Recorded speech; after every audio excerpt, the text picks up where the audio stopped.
Bosku, balik lagi di channel gua. Hari ini kita lagi kedatangan tamu. Kita datangin tamu yang luar biasa, bosku. Jadi kita kedatangan tamu nih, tamunya dari Surabaya. Suroi Kukiyu. Oh, ini bajul, bos. Jadi kita kedatangan ini Ko Franky.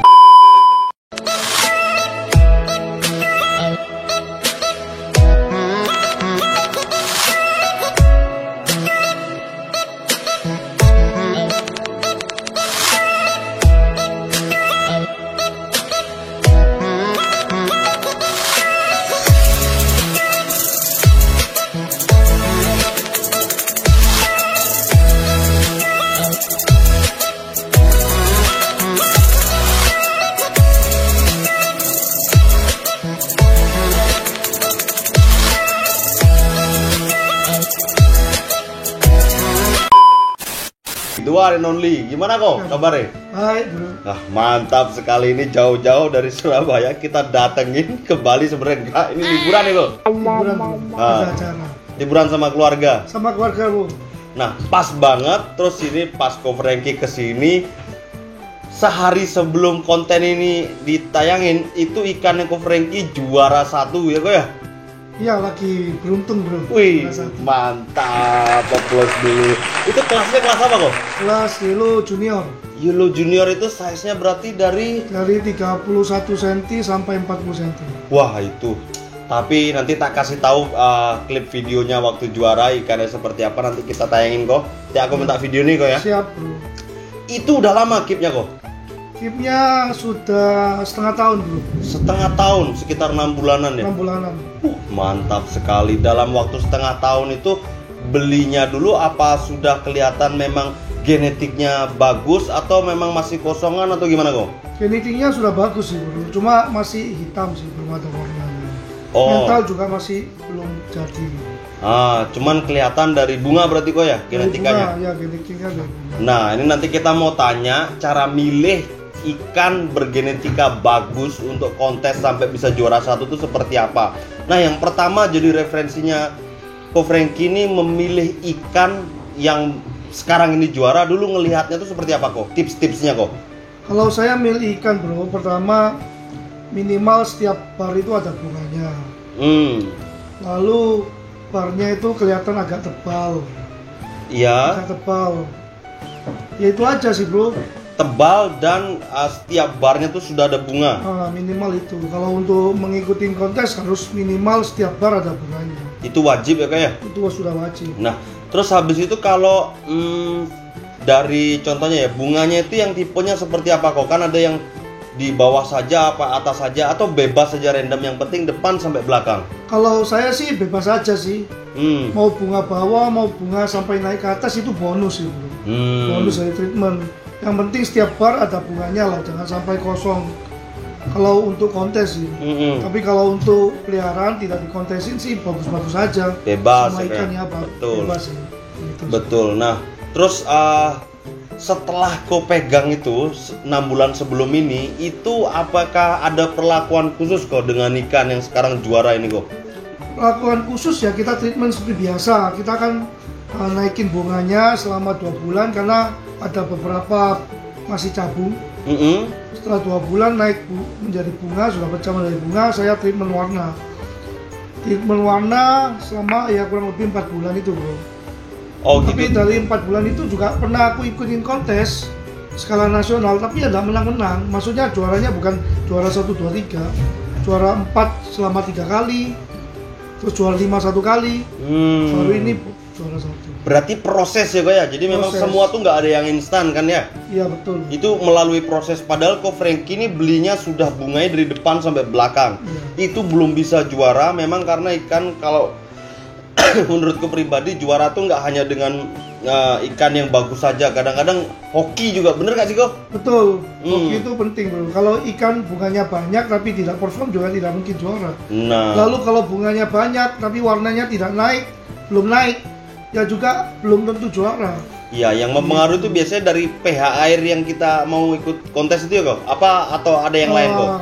Jadi kalau ikan biasanya kalau kita latihnya dengan air ketapang di rumah itu kan otomatis pH-nya di bawah 7 atau 7 lah. Iya. Sedangkan kalau air di rumah kan kalau biasa pakai air PDAM itu biasanya pH-nya kan 7,6 sampai 8 ya. sampai 8. Sedangkan di air kontes itu biasanya yang kontes itu pH-nya 8 sampai 8,5. Nah, itu Nah, masalahnya. biasanya kalau ikan belum diadaptasikan atau belum pernah ikut kontes biasanya agak kaget sih. Kaget pH sedikit, jadi ikannya kurang perform. Terus Gitu. pengaruh pH tuh ikan bisa jadi apa kok? Jadi gosong kah atau jadi mager kah atau banyak gitu kok? Kalau pH ada sedikit perbedaan pH, mungkin ikannya masih bisa beradaptasi. Biasanya dia kaget bisa buluk, menghitam, atau matanya hitam, stres, ataupun yang paling jelek itu shock pH. Biasanya kalau shock pH itu selisih pH di rumah sama pH yang di air di kontes itu terlalu jauh. Gitu. Itu biasanya kelihatan ikannya lompat-lompat, nabrak-nabrak kaca, itu harus segera dievakuasi. Harus segera dievakuasi dan selamatkan ya. Iya, sampai kemarin yang betul. beberapa kasus itu ada yang jamuran itu yang di kontes sebelumnya, kalau nggak salah di Padang ya itu ya.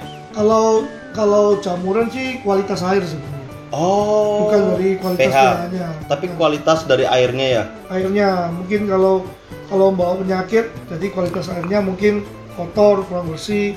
Tapi kalau pH kan bukan dari airnya kotor atau tidak, bukan. Betul. Tapi asam atau basah. Basah, betul sekali kok. Nah, itu pengetahuan baru lagi buat kita. Nah, ini yang pasti kalian pertanyakan, treatmentnya itu, perlakuan khususnya itu dari hitam ke warna, terus menambah bunga sampai mentalnya. Selama ini airnya gimana, pakannya apa kok? Pertama air deh. Airnya tuh Ko Franky pakai ketapang saja full selama di rumah atau ganti-ganti atau apa? Kalau saya biasanya semua ikan pasti saya pakai ketapang. Ketapang ya. Karena saya mau menjaga supaya pH airnya stabil, itu aja sih. Membuat nyaman si ikan ya. Buat nyaman si ikan. Kalau misalnya kita pelihara dari ukuran 15 cm lah ya, itu biasanya kan kita treatment bunga dulu. Kalau saya treatment bunga biasanya saya pakai background hitam tanpa lampu. Kalau saya logikanya mainnya begitu, karena bunga dan warna kan tidak bisa bersamaan. Betul sekali. Jadi kalau semakin dia buluk, berarti bunganya semakin cepat pertumbuhannya. Tapi kembali lagi, ikannya harus sehat. Kalau ikannya sehat, pasti treatmentnya lebih mudah. Kalau substrat kok? Kalau substrat, pakai nggak? Saya tidak pakai. Saya tidak pakai substrat. Filter saya pakai skimmer kalau waktu treatment warna aja. Kalau waktu treatment bunga, saya tidak pakai apapun. Oh, jadi kalau pas dia makan itu pasti kan berhamburan tuh, pasti WC terus ya ke kuras terus sifon. Saya sifonnya mungkin seminggu sekali, sedikit aja mungkin. Untuk nguras kotoran-kotoran di dasar. Di dasar aja, makanya tanpa substrat kan enak sifonnya. Iya. Memang jadi di situ kelebihan-kelebihan yang bisa kita ambil dari Ko Franky. Terus habis itu pakan ya. Ini pakan itu paling penting karena itu asupan nutrisi gizi untuk si ikan kok. Kalau Ko Franky sendiri menggunakan pakan apa kok? Kalau bunga saya biasanya sih kombinasi antara pelet sama cacing tanah merah sih. Nah, kalau peletnya nih kalau boleh dibongkar di sini sampai saat ini pakai pelet apa aja kok? Yang benar-benar kok ngerasa ada perubahan menurut pribadi kok, kan setiap orang kan masing-masing nih kok. Kalau menurut saya semua pelet sih punya keunggulan masing-masing sih. Betul. Terkadang kiper kan lebih yakin dia meracik peletnya sendiri kan. Betul. Tapi pada dasarnya bahan-bahannya hampir sama, mungkin Betul. sedikit beda sih. Jadi kalau menurut saya pelet ini adalah pakan diet agar ikan tidak perlu puasa, tapi ikan juga tidak bisa cepat obesitas gitu. Makanya tidak boleh dikasih pakan alami terlalu banyak. Kalau saya rasa sih saya tidak mau banding-bandingkan pelet saya lebih bagus atau pelet siapa lebih bagus. Kalau saya rasa semua pelet itu bagus sih untuk menahan size pertumbuhan si ikan agar dia cepat matang, cepat hitungannya cepat tua tapi masih ukurannya tidak terlalu besar. Betul. Berarti itu ya. Jadi tidak ada kefanatikan pelet atau pakan pelet yang diracik itu dari Ko Franky, nggak ada ya Bosku ya. Terus nah kita tanya nih intensitas makannya kayak cacing. Tadi kan kau bilang cacing dan pelet. Cacing itu berapa kali, pelet itu berapa kali selama ini kok? Kalau di size 15 cm, biasanya kita push cacingnya itu 3 ekor satu hari. 3 ekor satu hari. Lalu peletnya misalnya paginya makan cacing, malamnya makan pelet. Oh, Peletnya gitu. mungkin 5 butir. Kalau ya kita sesuaiin juga sih Dengan size ikan dengan ya? size ikan. Kadang kalau ikan ini juga makhluk hidup bro. Ada yang cepat dia metabolismenya, ada juga yang lambat. Jadi kita lihat ancer-ancernya ya dari perut si ikan. Kalau sudah buncit, kita tunggu sampai dia sudah kempes baru kita kasih makan lagi. Mengempis baru dikasih makan lagi. Biasanya begitu. Nah, jadi itu treatment-treatment yang kau lakukan selama ini selama mengikuti kontes ya, dan udah banyak sekali kan prestasi sebenarnya.